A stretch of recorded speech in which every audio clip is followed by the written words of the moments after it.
Hyper news కి స్వాగతం। ఈ రోజు వార్తలు।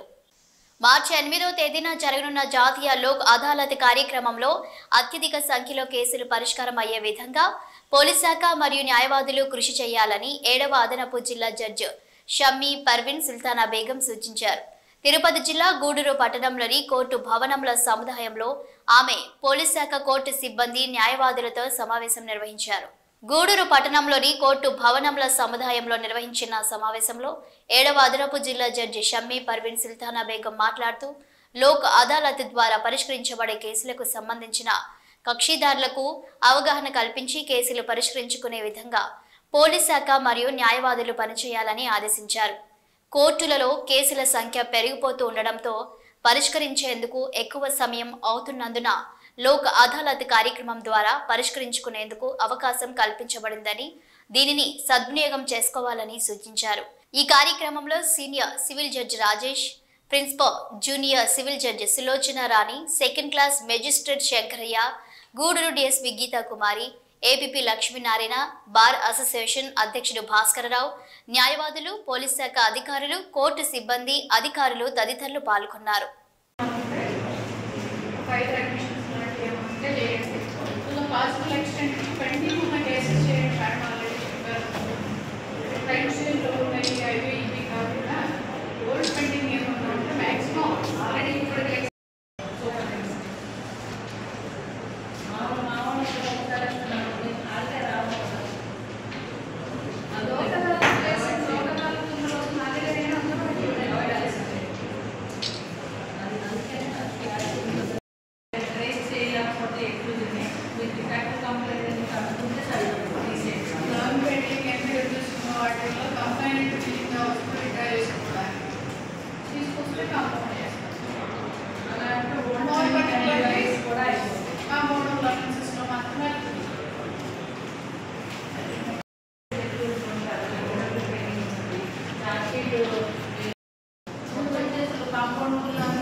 ప్రధానమంత్రి మత్స్య సంపద యోజన పథకం నిర్వహణలో భాగంగా చిల్లకూరు గ్రామంలోని చెరువులో పెంచలకోన శ్రీ లక్ష్మీ నరసింహస్వామి దేవస్థానం మాజీ ట్రస్ట్ బోర్డు చైర్మన్ తానంకి నానాజీ 1,50,000 చేప పిల్లలను విడుదల చేశారు।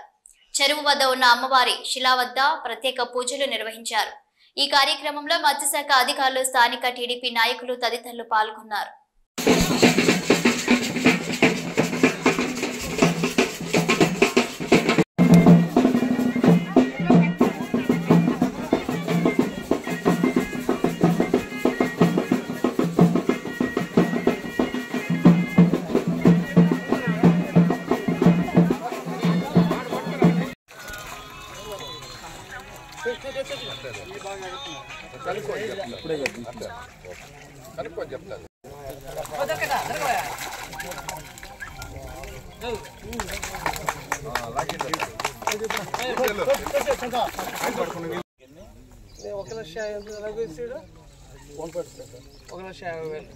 మనం వదిలిపెడతాం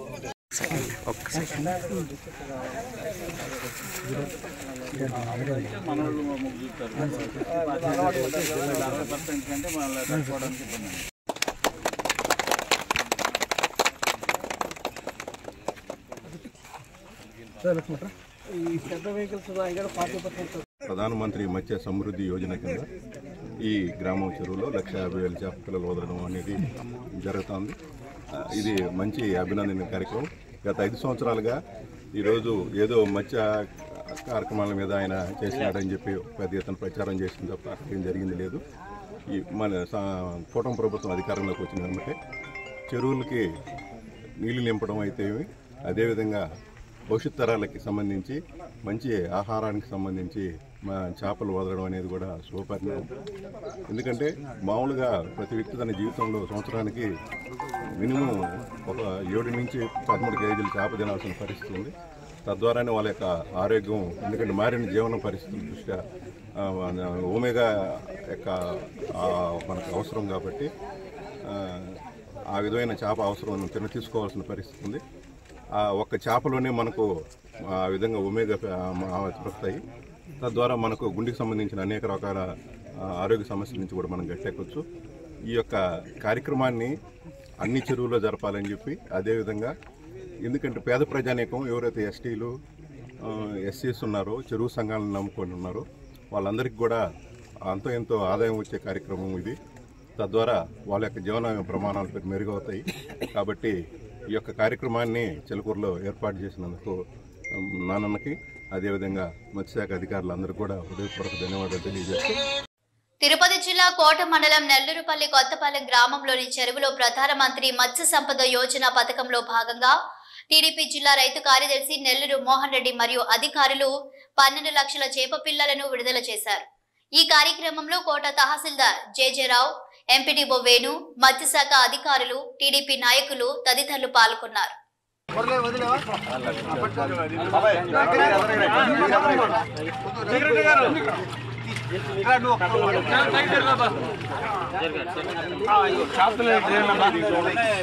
తమ్ముడు ఇందులో కూడా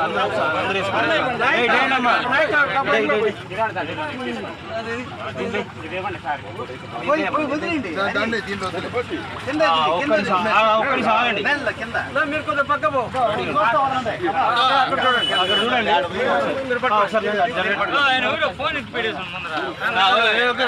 ఓకేనా?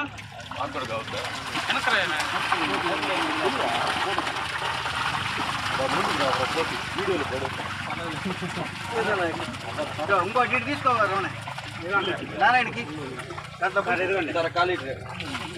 డబ్బులతో వేసేయం లేదంటే డబ్బులతో వేసే అదైతే కొంచెం ఒత్తుకు వస్తుంది. కుండతో ముంచాం అందరూ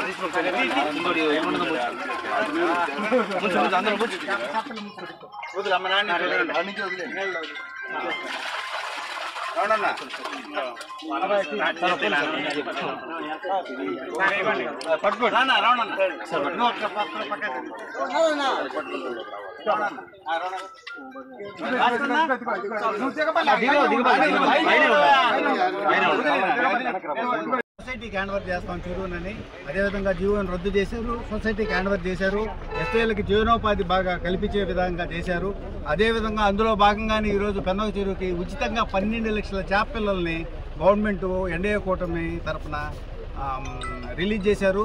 ఈరోజు ఉదయాన్నే అందరం ఆధ్వర్యంలో చెరువులో చేపల పిల్లలను వదలడం జరుగుతుంది. దీనికి కృషి చేసినటువంటి మనకి ఆశం సునీల్ కుమార్ ఎమ్మెల్యే గారికి ప్రత్యేక ధన్యవాదాలు తెలుపుతున్నాను. అలాగే ఎన్డీఏ కూటమి కూడా ధన్యవాదాలు తెలుపుతున్నాను. అలాగే ఈ కార్యక్రమానికి చేసినటువంటి మన మాజీ జలసంఘం అధ్యక్షుడు గోపాల్ రెడ్డి గారికి, మాజీ జలసంఘం అధ్యక్షుడు హరిప్రసాద్ రెడ్డి గారికి, నాయకుడు శంకర్ రెడ్డి గారికి, వైస్ ప్రెసిడెంట్ అరవింద్ గారికి, ఎంపీడీసీ నారాయణ గారికి, మన స్టాఫ్కి, మా నాయకులందరికీ, మిత్రులందరికీ ధన్యవాదాలు తెలుపుకుంటూ సెలవు తీసుకుంటాం. మనందరికీ తెలుసు, మన గూడూరు నియోజకవర్గంలోనే కాకుండా జిల్లాలోనే ప్రతిష్టాత్మక చెరువు మన పెన్నకి చెరువు.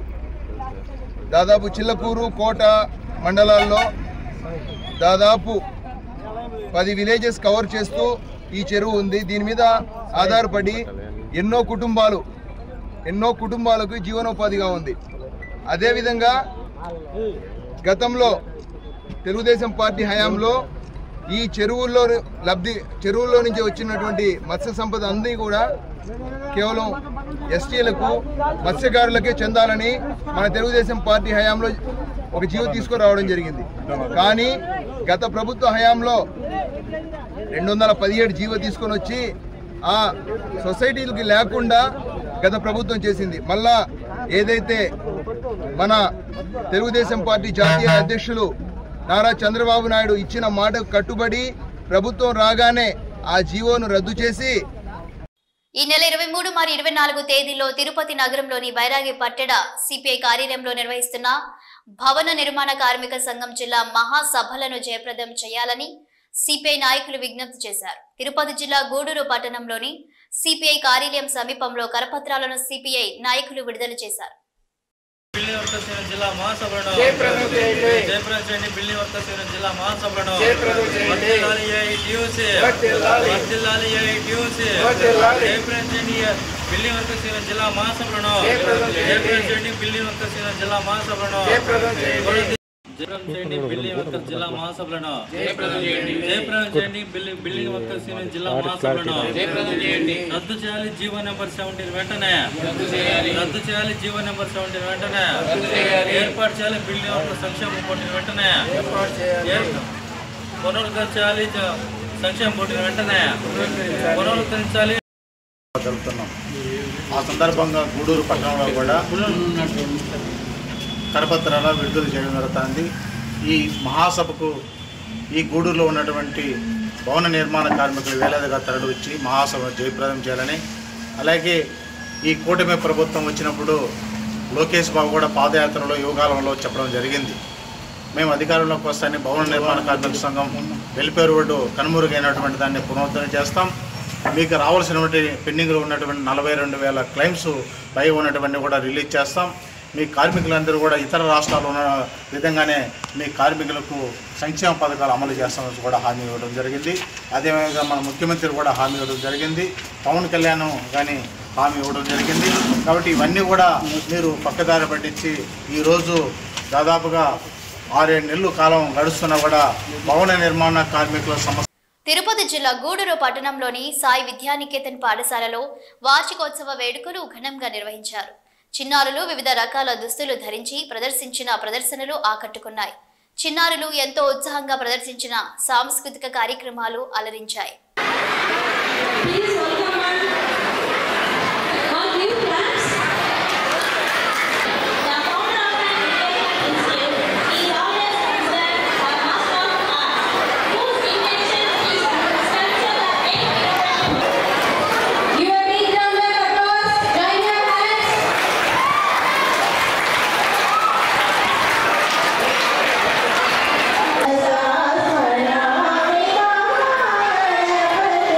Para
జిల్లా గూడూరు పట్టణంలోని విఎస్ఆర్ పాఠశాలలో ఫుడ్ ఫెస్టివల్ నిర్వహించారు. విద్యార్థులు వారి తల్లిదండ్రుల చేత వివిధ రకాల వంటకాలను తయారు చేయించి ఫుడ్ ఫెస్టివల్లో ప్రదర్శించి ఆ వంటకాల యొక్క వివరాలను ఆహ్వానితులకు, అతిథులకు, విద్యార్థులకు, ఉపాధ్యాయులకు తెలియజేశారు.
వివిధ కార్పొరేషన్ల ద్వారా సబ్సిడీతో రుణాలు పొందేందుకు మండల పరిధిలో 160 మంది దరఖాస్తులు చేసుకున్నారని, వారికి నిబంధన ప్రకారం ఇంటర్వ్యూలు నిర్వహిస్తున్నట్లు సైదాపురం ఎంపీడీఓ పురుషోత్తం తెలిపారు. దరఖాస్తు చేసుకున్న 120 మందిలో 119 మంది మాత్రమే ఇంటర్వ్యూలకు హాజరయ్యారని, ఎంపిక అనంతరం వారికి వివిధ బ్యాంకుల ద్వారా రుణాలు అందజేయడం జరుగుతుందని ఎంపీడీఓ పురుషోత్తం మీడియాకు తెలిపారు.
సైదాపురం మండలంలో బీసీ కులములకు సంబంధించి 30 యూనిట్లు, అదేవిధంగా ఈబీసీకి 2 యూనిట్లు, రెడ్డి సామాజిక వర్గానికి 2, ఆర్యవైశ్యాకి 1, బ్రాహ్మణ్కి 1, కాపు సామాజిక వర్గానికి 4, మొత్తం 43 యూనిట్లు మనకి కేటాయించున్నారు.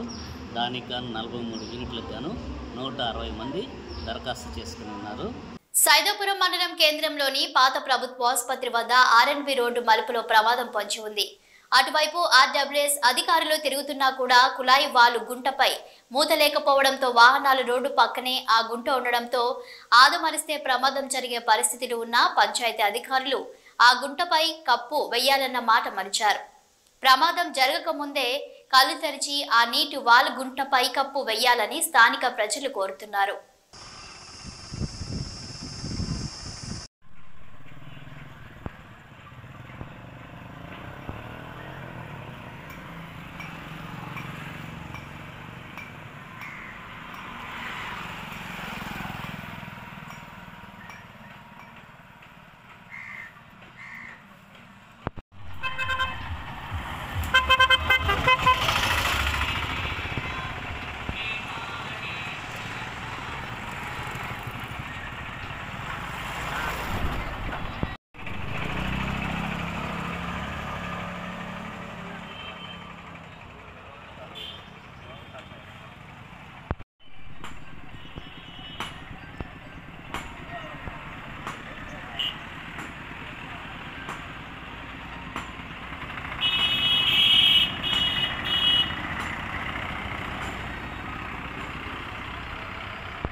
తిరుపతి జిల్లా చిల్లకూరు మండల పరిధిలోని తూర్పు కనుపూరు గ్రామంలో వెలసియున్న శ్రీ ముత్యాలమ్మ అమ్మవారి దేవస్థానంలో మంగళవారం రాత్రి శ్రీ ముత్యాలమ్మ అమ్మవారి పల్లకి సేవ మరియు ప్రాకార ఉత్సవం వైభవంగా నిర్వహించారు.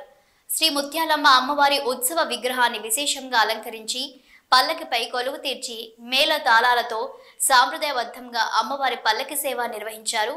భక్తులు అమ్మవారి ప్రత్యేక పూజల్లో పాల్గొని అమ్మవారిని దర్శించుకొని మొక్కులు తీర్చుకున్నారు.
ఇవి రోజు వార్తలు చూస్తూనే ఉండండి హైపర్ న్యూస్.